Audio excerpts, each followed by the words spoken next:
le Saint-Esprit et vous, un enseignement puissant aujourd'hui qui touchera votre vie. Par la suite, le Seigneur utilisera ceci pour vous établir, vous bénir et vous utiliser merveilleusement dans les jours à venir. Merveilleux Seigneur Jésus, nous venons et nous te remercions pour ta parole. Nous te remercions pour tes promesses. Bénis ton peuple aujourd'hui, en ce jour merveilleux, par ta parole. Établis-les, fortifie-les, utilise-les et bénis-les. Saint-Esprit, sois notre enseignant aujourd'hui. Guide-nous pour l'amour de Jésus. Au nom de Jésus, Amen et Amen. Merci d'être avec moi aujourd'hui et de me rejoindre, cher peuple de Dieu. Allons dans Jean chapitre 6, verset 63. C'est l'Esprit qui vivifie. La chair ne sert de rien. Les paroles que je vous ai dites sont esprit et vie. Donc, quand le Saint-Esprit commence son œuvre dans votre vie et la mienne, il commence par nous vivifier. C'est ce qu'on appelle la régénération, nous donner la vie.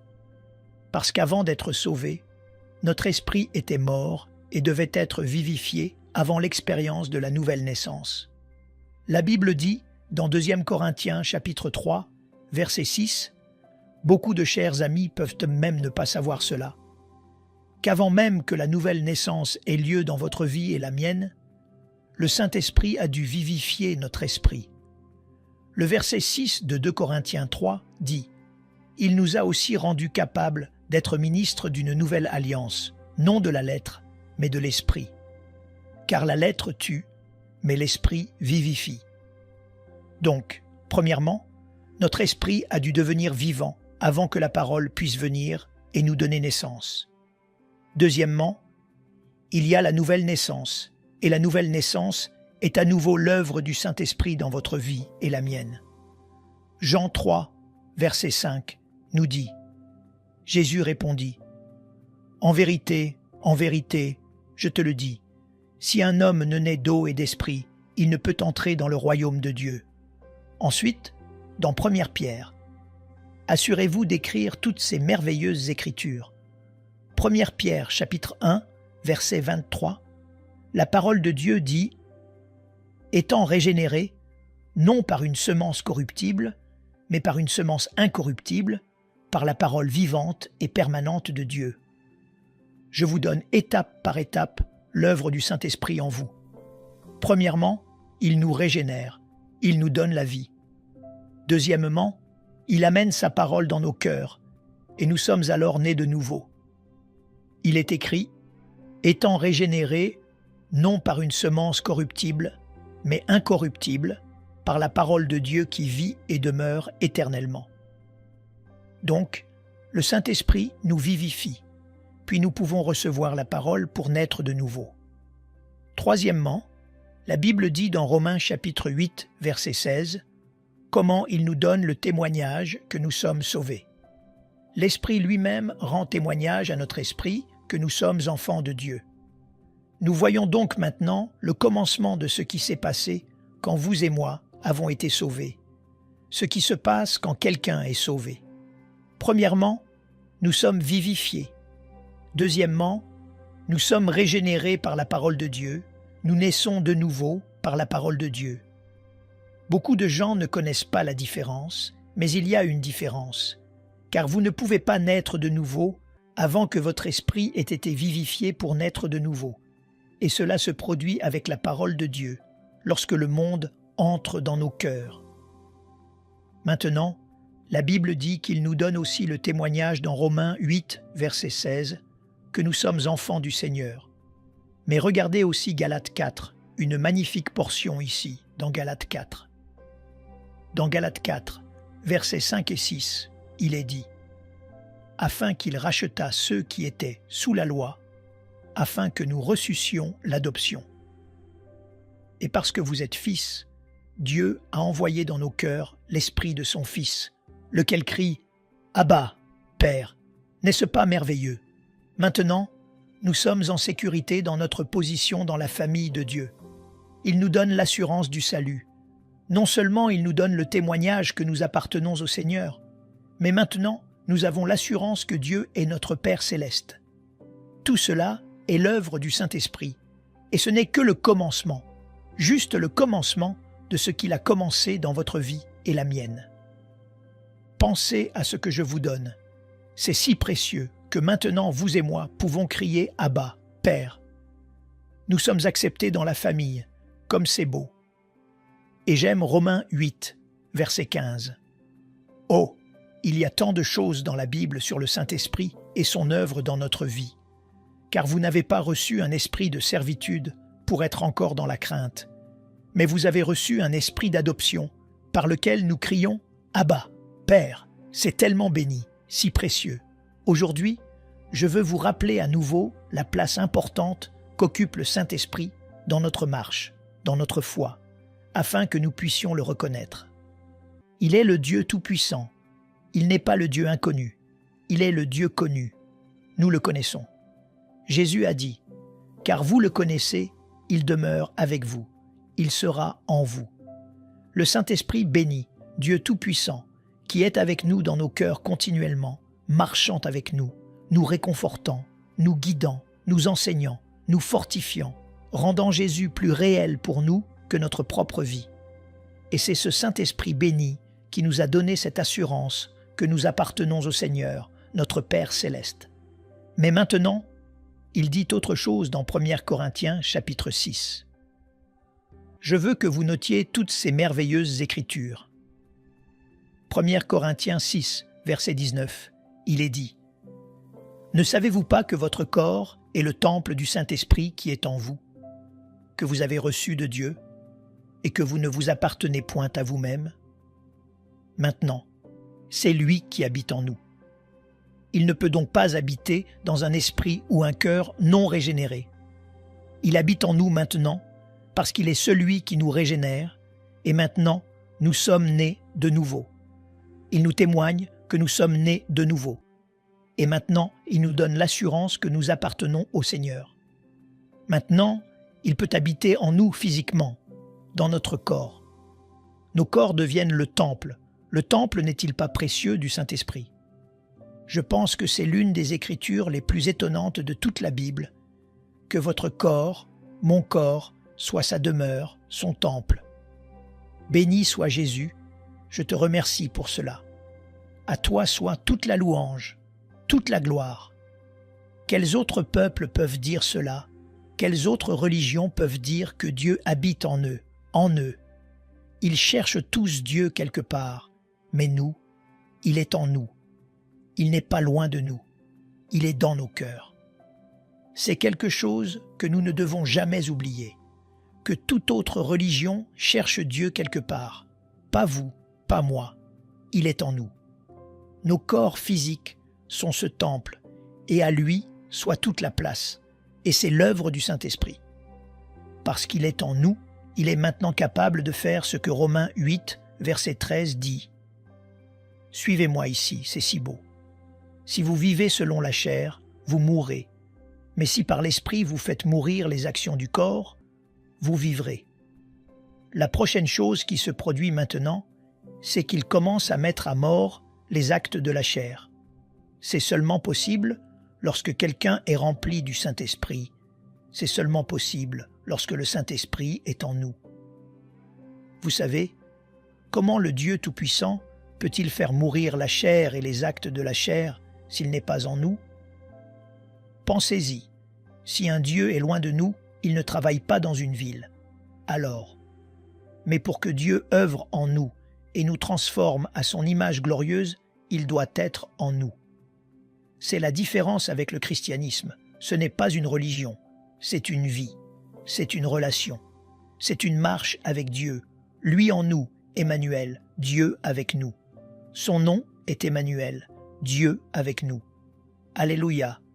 Quelle pensée glorieuse à méditer, que Dieu est en vous. Et parce qu'il est en vous, maintenant il est facile de mortifier la chair.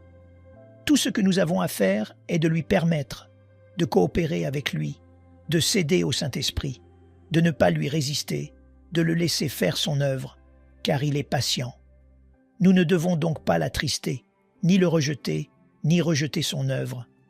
Nous lui permettons simplement, nous disons, « Saint-Esprit béni, tu as la liberté de changer. Je veux que tu me changes même maintenant. Vivez pour apprendre à dire « Saint-Esprit béni, change-moi, soumets mon corps, mortifie les actes de mon corps, Seigneur, afin que je puisse devenir de plus en plus comme toi. Merveilleux Saint-Esprit, je te donne la louange. Alléluia, Alléluia. Oui, je sens sa merveilleuse présence en te parlant. Dans les 2 Thessaloniciens, verset 13, pensez à cela, les autres religions ne peuvent pas sentir la présence du Seigneur. Il est un Dieu distant. Avec vous et moi, nous connaissons sa présence quotidiennement, son amour quotidiennement, son assurance quotidiennement, sa direction quotidiennement, sa volonté pour nos vies quotidiennement. Pourquoi? Il vit en nous. Il n'est pas un Dieu distant, il est en nous. C'est l'œuvre du Saint-Esprit en vous. C'est pourquoi j'appelle cet enseignement « Le Saint-Esprit et vous », pour vous rappeler qu'il est là. Et puisqu'il est là, tout est possible. Vous vaincrez vos problèmes, vous ne serez jamais vaincu. Le diable ne peut pas gagner dans votre vie. Le monde ne peut pas gagner. Vous gagnerez toujours parce que le vainqueur est en vous. Le victorieux est en vous. L'Esprit du Seigneur Jésus est en vous. Celui qui a vaincu la mort et le tombeau est en vous. Alléluia. Béni soit ton nom, merveilleux Seigneur. Dans les 2 Thessaloniciens, verset 13, il est dit « Pour nous, frères bien-aimés du Seigneur, nous devons à votre sujet rendre continuellement grâce à Dieu, parce que Dieu vous a choisi dès le commencement pour le salut, par la sanctification de l'Esprit et par la foi en la vérité. C'est donc le Saint-Esprit qui nous sanctifie, qui nous met à part, pour Dieu, pour son service, pour sa gloire. C'est lui qui sanctifie. Et vous voyez, tout ce que je viens de vous donner est dans un ordre parfait. Parfait. Nous passons de l'un à l'autre. Et qu'y a-t-il après la sanctification? La transformation, car il est dit dans 2 Corinthiens 3, verset 18, qu'il nous transformera à l'image de Jésus. Ô Seigneur, merci pour tout cela. Béni soit ton saint nom, merveilleux Seigneur. Nous tous qui, le visage découvert, contemplons comme dans un miroir la gloire du Seigneur, nous sommes transformés en la même image, de gloire en gloire, comme par le Seigneur, l'Esprit. Il nous transforme à l'image de Jésus, c'est tout l'œuvre du Saint-Esprit. Nous ne pouvons pas faire cela par nous-mêmes. Je pense que le plus grand péché contre le Saint-Esprit est de l'ignorer comme s'il n'existait pas. Oui, le blasphème est le plus grand péché, bien sûr. Mais pensez aussi à celui-là. Ignorer ici, n'est-ce pas aussi un péché? Bien sûr que c'est un péché. Nous devons nous soumettre, nous abandonner, dire « Seigneur, je te donne ma vie quotidiennement. Utilise-moi, Seigneur, quotidiennement. Alléluia. Maintenant, il a besoin de notre coopération. Il a besoin que nous nous soumettions à lui, sinon il ne peut pas nous transformer. C'est pourquoi il est dit dans Romains 12, verset 2, « Ne vous conformez pas au siècle présent, mais soyez transformés par le renouvellement de l'intelligence. » Eh bien, cela signifie que notre soumission, notre abandon est nécessaire. Et quand nous faisons cela, nous pouvons maintenant voir autre chose se produire dans Romains chapitre 8. Merci Seigneur pour ta miséricorde. Merci Seigneur pour ta miséricorde. Et au verset 14, « Car tous ceux qui sont conduits par l'Esprit de Dieu sont fils de Dieu. » N'est-ce pas étonnant? Il nous guide, il nous conduit. Donc, le Seigneur n'a pas rendu notre chemin difficile. Non, le chemin que le Seigneur a placé devant nous n'est pas sombre, il n'est pas trouble, il est bien éclairé, il est droit. Pourquoi? Parce que nous avons une lampe, elle s'appelle la Bible, et nous devons l'utiliser. Il nous guide, il nous conduit avec sa lampe, avec sa parole. Le chemin n'est pas sombre, le sentier n'est pas sombre, il est éclairé par la parole bénie de Dieu. Mais nous devons l'utiliser, bien sûr. Maintenant, regardons Jérémie 10 un moment, des écritures précieuses que nous avons dans la parole bénie de Dieu. Et au verset 23 de Jérémie 10, « Je sais, ô Éternel, que la voie de l'homme n'est pas en lui, que ce n'est pas à l'homme, quand il marche, à diriger ses pas. Nous ne pouvons pas trouver notre propre chemin. Nous ne le pouvons pas. Nous avons toujours besoin de lui, toujours, toujours, toujours. C'est pourquoi nous avons besoin du Saint-Esprit, car il n'est pas en nous de trouver notre propre chemin. C'est lui qui nous guide. Nous ne pouvons pas nous guider nous-mêmes. Dans Psaume 119, versets 33 à 35, il est dit « Enseigne-moi, Éternel, la voie de tes statuts, pour que je la retienne jusqu'à la fin. Donne-moi l'intelligence, pour que je garde ta loi et que je l'observe de tout mon cœur. Fais-moi marcher dans le sentier de tes commandements, car j'y prends plaisir. » Eh bien, comment Dieu nous guide-t-il? Je viens de vous le donner, le Saint-Esprit, car David dit « Je ne peux pas trouver mon chemin, Seigneur, donne-moi l'intelligence, et alors je garderai ta loi, alors je l'observerai de tout mon cœur. Fais-moi marcher dans ton sentier, le sentier de tes commandements, car j'y prends plaisir. Mais j'ai besoin de toi, Seigneur, j'ai besoin que tu me guides et me conduises. » Et la Bible nous dit aussi quelque chose de merveilleux sur le Saint-Esprit, et c'est tout son œuvre dans votre vie et la mienne. Il est notre enseignant. Alléluia.